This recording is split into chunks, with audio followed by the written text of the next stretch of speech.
5 years ago, Blockbuster was the place to rent movies.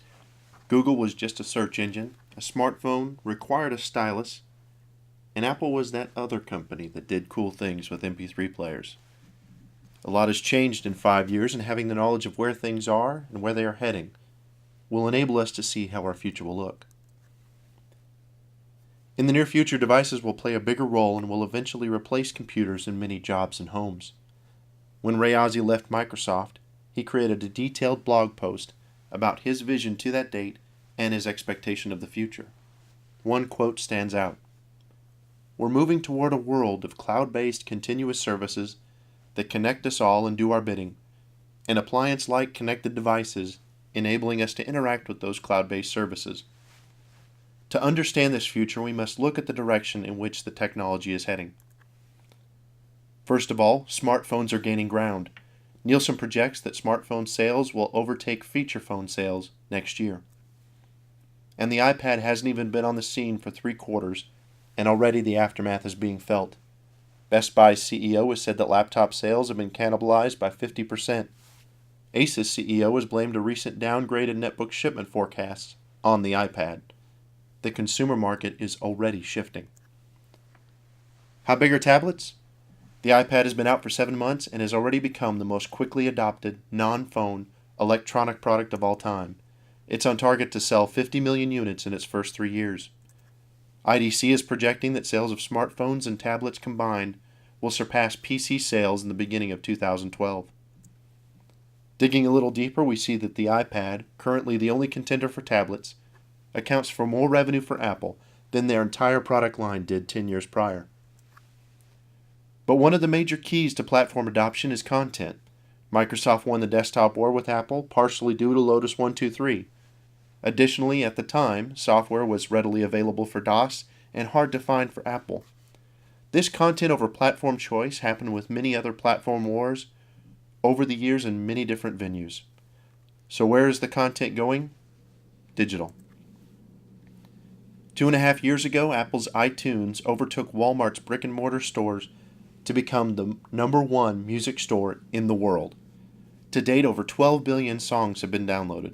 That's over 40 songs for every man, woman, and child in the United States. And for the first time ever in 2010, digital download game sales outpaced physical boxed retail games. Additionally, 50% of the portable gaming market now belongs to iOS alone, a format that uses no physical media. But it's not just high tech.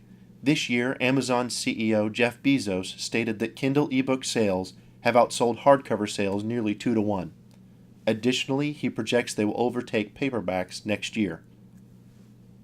But some of the strongest growth has been in apps, particularly in mobile apps.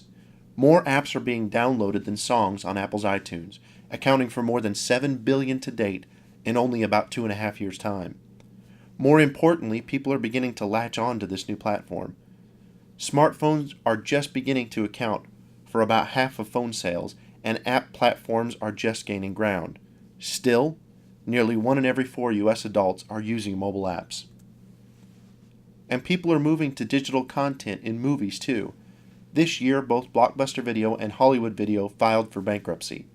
At the same time, in their most recent quarterly report, Netflix stated they are primarily a streaming company. And in the last 6 months, their stock price has gone up 80%. Other platforms such as iTunes have seen tremendous growth, selling hundreds of millions of videos online and untold rentals. There's been a lot of conversation recently about print being dead. Perhaps it's not dead. Perhaps, like all other media, this is its time to go digital. Richard Branson just released a new, highly publicized magazine for the iPad entitled Project. Additionally, many newspapers such as the New York Times, USA Today, and the Wall Street Journal have made their way to the iPad. We've looked at the direction that technology and content is heading. Mobile is making great strides and gaining ground, and the content is going digital, and those who own this digital content will have a strong hold on this space, as people will need a way to consume this digital media. So let's see what this market looks like. In 3 years' time, Symbian went from owning over 2/3 of the global market to fighting to hold on to just over 1/3. Adding insult to injury, a Gartner analyst compared the upcoming changes in Symbian to rearranging the deck chairs on the Titanic. In the meantime, Android took 1/4 of the market, grabbing a strong lock on the second-place position in just over 2 years' time. Apple's iOS placed a respectable third place at 17%, and RIM came in at fourth at 15%, higher than their share 3 years ago but declining in the last year. Finally, Microsoft dropped to an almost invisible 3%.